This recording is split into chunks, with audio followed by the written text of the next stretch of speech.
Hello viewers, welcome to week 3, lecture 1 of Swayam course on 20th century literary criticism and theory part 1. I am Ashish Kumar Pathak, assistant professor, Department of English, Banaras Hindu University, and in this lecture I am going to talk about new critics' views on nature and function of literature. When we explore the views of new critics on the nature and function of literature, we find that they try to assert that literature is a special kind of knowledge and literature performs the function of giving knowledge about human life and society in totality. For example, if we talk about the nature and function of literature, it is an old issue in literary criticism.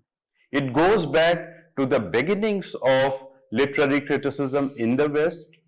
For example, Plato and Aristotle have talked a lot about that, and I think that no critic of importance has ever ignored this point of nature and function of literature, right? So often we see that critics or philosophers have asked this question that what is the purpose of literature? What is the nature of literature? What does it do to society? What does it give to society? What utility it has in society? So all sort of questions are asked in that ambit. And if we remember Plato, how Plato was the first one to talk about the nature and function of literature. Plato was a philosopher, as we know, and how he was trying to discuss literature in the context of philosophy, because philosophy aims at exploring truth, imparting knowledge. So he thinks that literature should also be performing the same function. The nature of literature should be like philosophy, and because it is not like that, therefore Plato was very critical of creative literature that we have seen. So if we look at this debate, we'll find that there has been a kind of quarrel between philosophers and critics, right? And literary critics, that how, philosophers always question the utility of literature. They think that literature exists for the sole purpose of entertainment, therefore it is not concerned with the exploration of truth about human life, and it is devoid of any important utility. While literary critics try to defend literature on this ground, and from there, we have seen this tradition that how Plato says something about literature, is very critical of creative literature, how Aristotle comes in defense of that. Again, in the neoclassical age, there have been critics like Gosson's charges, how they are met by Sir Philip Sidney. So this tradition continues across the ages, right? So from Plato to Aristotle to the Renaissance critic, to the neoclassicism, to the romanticism and modern criticism, we find that all great critics, whether it is Dryden or Johnson, Wordsworth or Coleridge or Eliot, they all have tried to debate this point.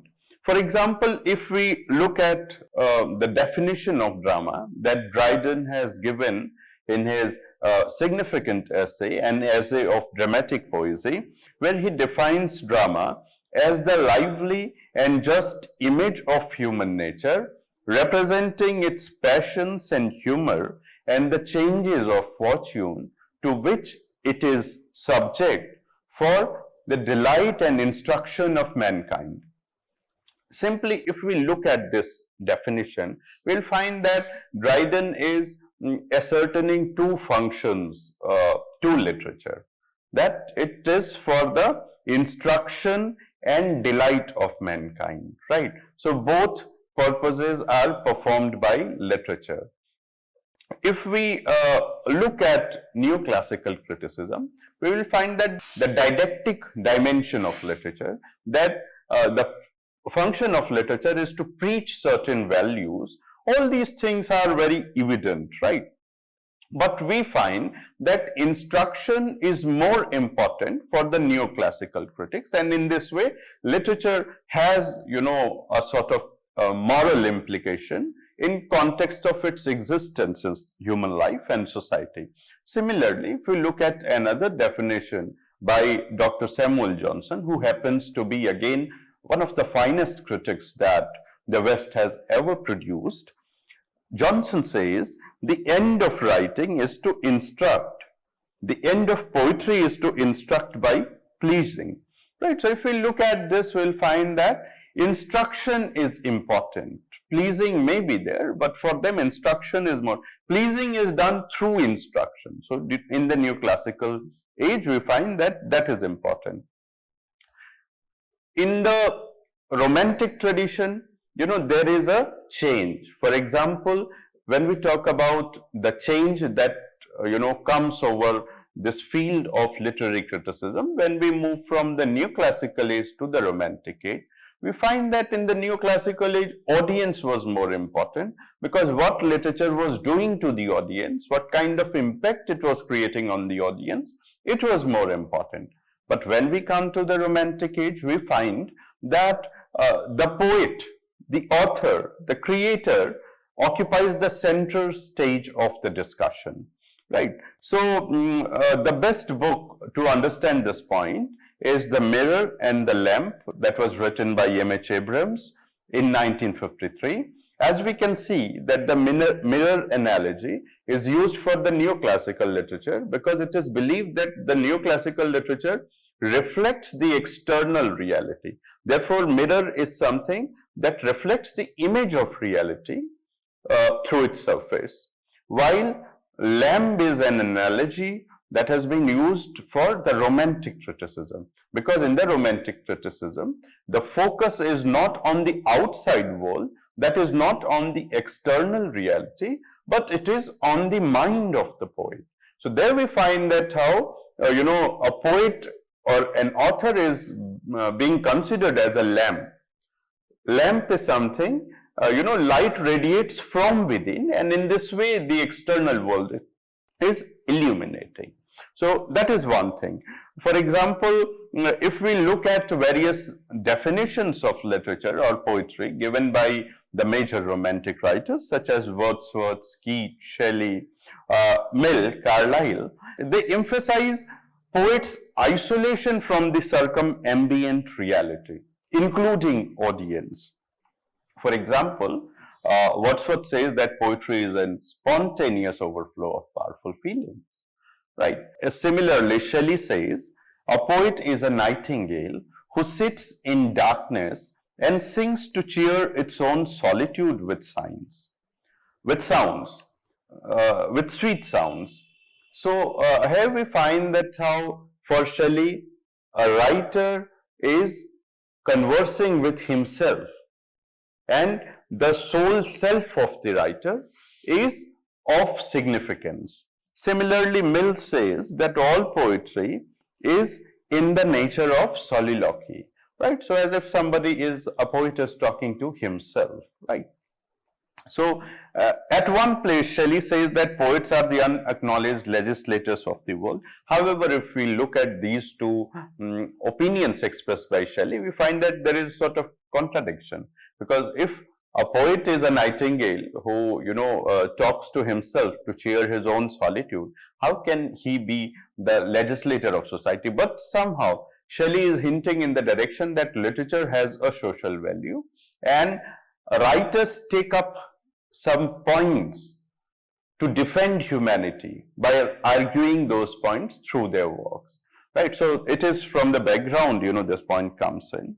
Similarly, if we look at the definition of Keats, Keats was also in favor of poetry as a spontaneous expression. At one place it says that true poetry comes to a writer as leaves come to a tree, and if it does not come naturally, it had better not come.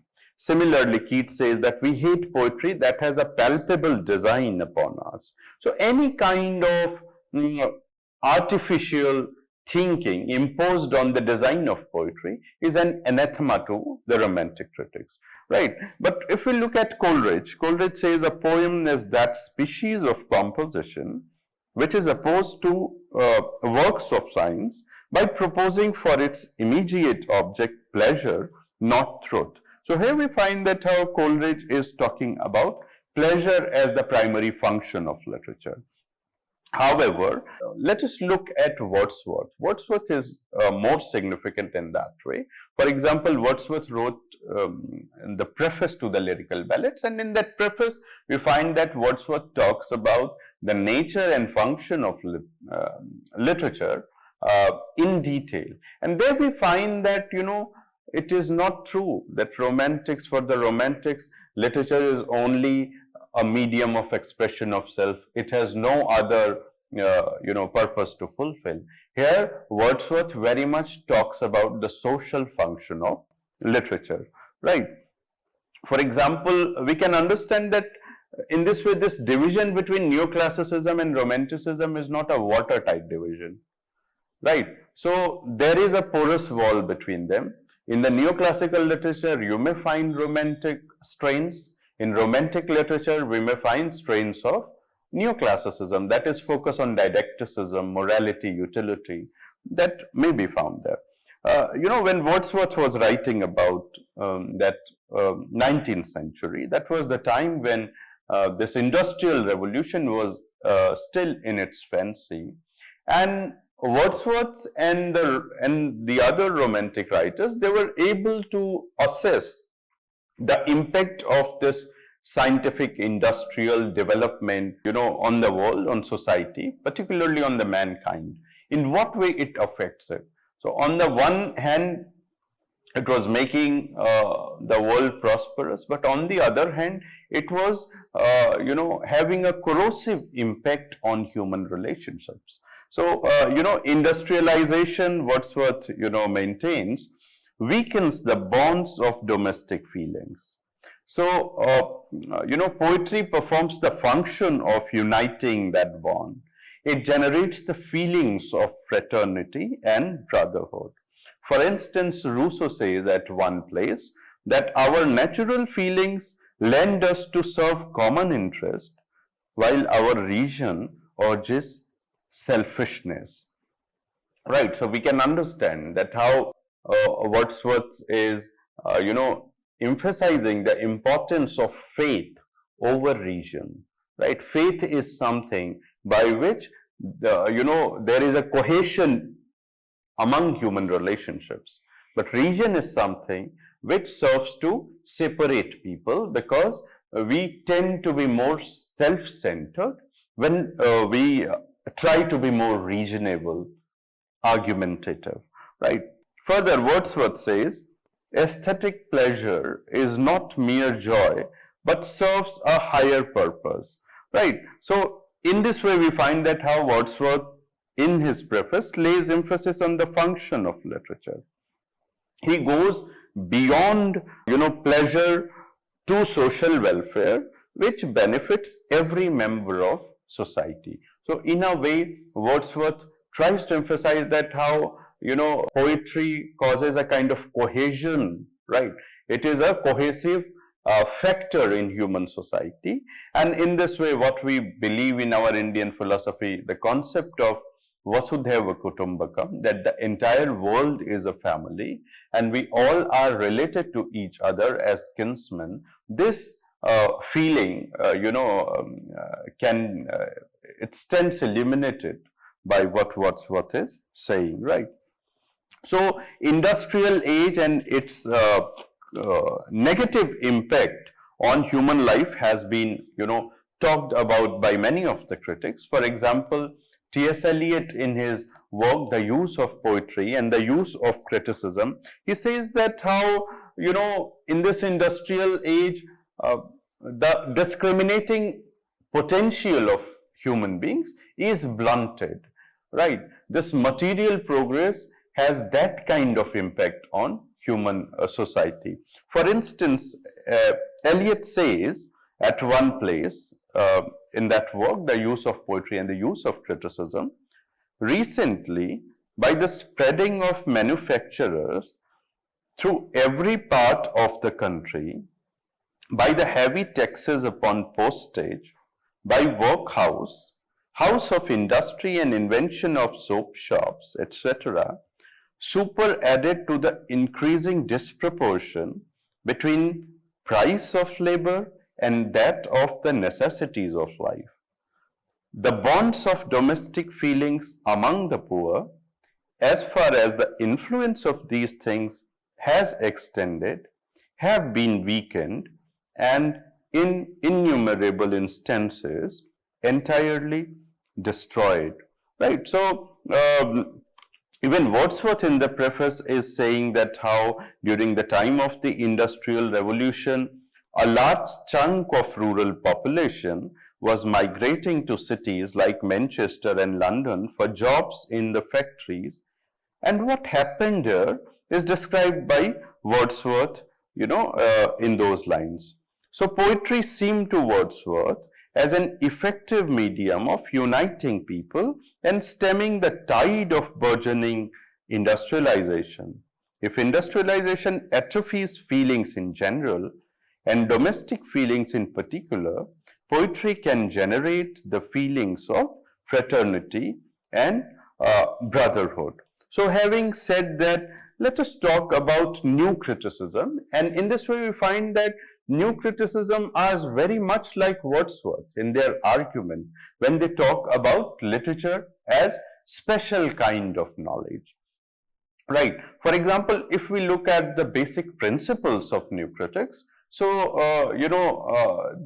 that is the first point, that is explication or close reading of the text, how they talk about decontextualizing a text, how they talk about ignoring all the external or extrinsic dimensions of the text, including the intention of the author and the effect of that work on the mind of the audience, right? The other tenet of new criticism that we find, that they do not believe in genre distinction. For them, all kinds of literature, whether it is poetry or drama or novel, they have similar principles to be explored. For example, paradox, irony, ambiguity, structure, texture, gesture, or denotative and connotative uses of language. So in that context, they try to, analyze literature. But one other point that is remarkable about the new critics is literature as special kind of knowledge, right? So here we find that, as in the romantic criticism, we find that how morality, didacticism, imparting knowledge, all such dimensions enter into their criticism from the back door, though they foreground pleasure as the primary function of literature. Similarly, in new criticism, this context of the reader, and the idea of morality, it creeps in from the back door, right? So let us talk about what Brooks, Ransom, Tate consider the function of literature, that is knowledge.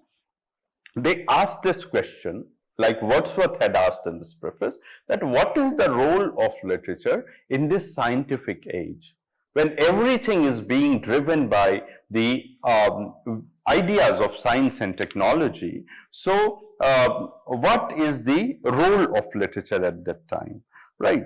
So, they say, like Wordsworth had said that, the world as it is described by the poet, it is always very much like the world as it is understood by the scientists, right? For example, Wordsworth says, if the labors of the men of science should ever create any material revolution, direct or indirect in our condition, and in the impressions which we habitually receive, the poet will sleep then no more than at present. He will be ready to follow the steps of the man of science, not only in those general indirect effects, but he will be at his side carrying sensation into the midst of the objects of the science itself. the remotest discoveries of the chemist, the botanist or mineralogist will be as proper object of the poet's art as any upon which it can be employed. Right, so they maintain that poetry is first and last all knowledge. Here we find that how new critics accept the gauntlet that has been thrown to them by the scientists, and taking up that challenge from the field of science, they maintain that poetry gives unique kind of knowledge particular to it as science does. For example, they say that poetry gives a different kind of knowledge, science gives a different kind of knowledge.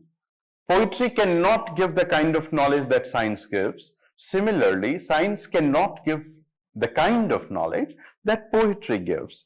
So they go on to say that scientists give the knowledge of the universals to be accepted or rejected depending on our capacity and its validity, true or false. For example, they elaborate that the nature of knowledge that is given by the scientist is of a very different kind.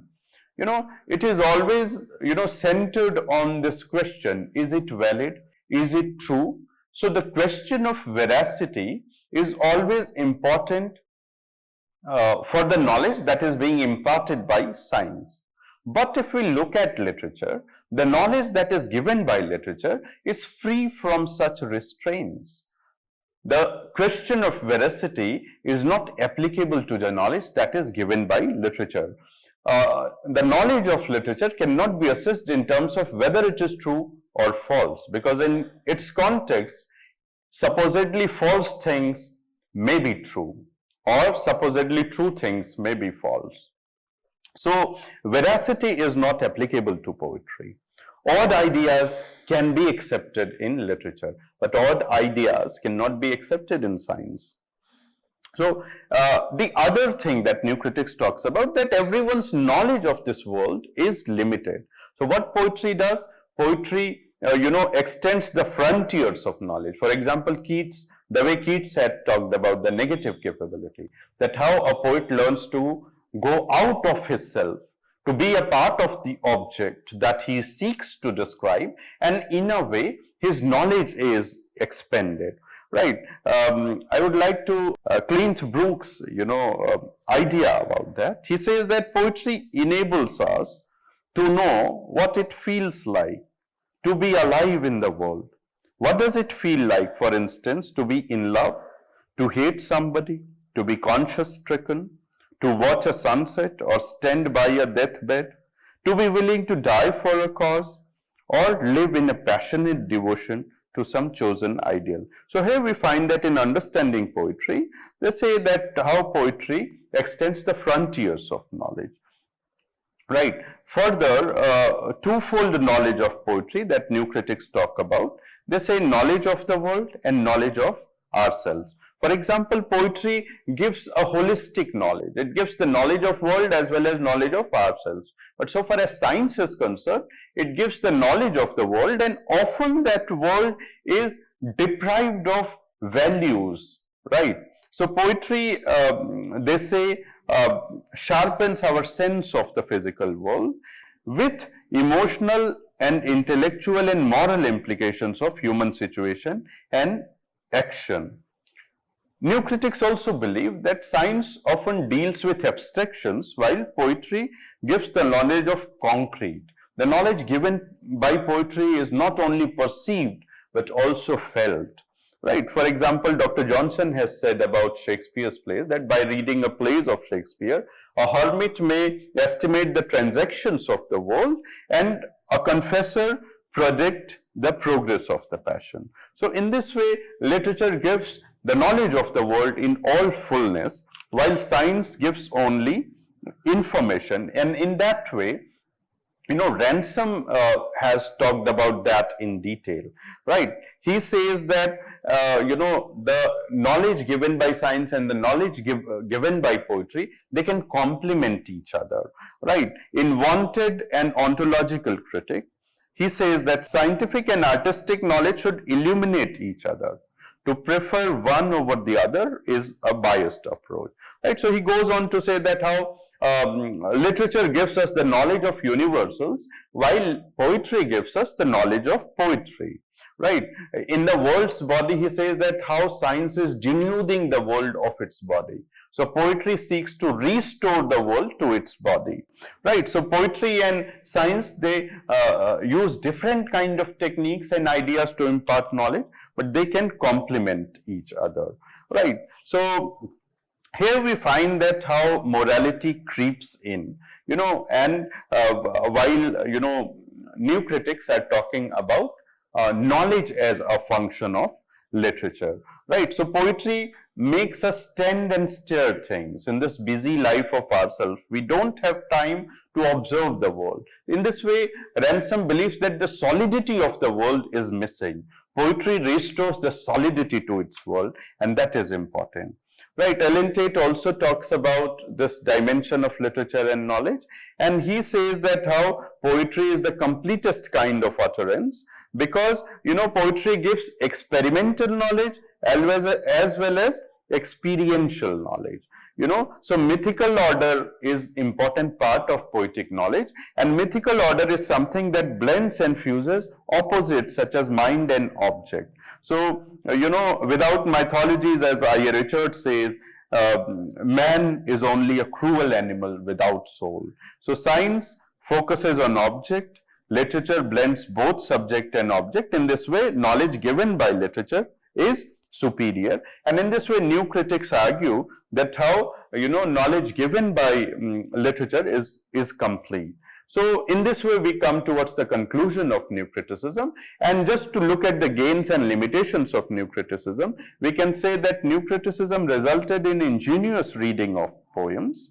They tended to check the extremes of biohistorical approaches which were prevalent in the 19th century, and especially their focus on the language of literature. It makes the readers aware of the richness of language, the treasure of language it has in creative writing. However, the limitations of the new critics are that no reader can be unbiased reader, and the kind of objective reading they are emphasizing, that is not absolutely possible. The other limitation of the new critics, that their entire focus on the analysis of language. However, language is a slippery medium, so it cannot be trusted. So in this way, close reading could be an explosive idea, right? So in this way, we talk about new criticism. Thank you, viewers. With this, I come to the end of this lecture, and in this way, we have finished new criticism. Now we will move to the Chicago critics. Thank you.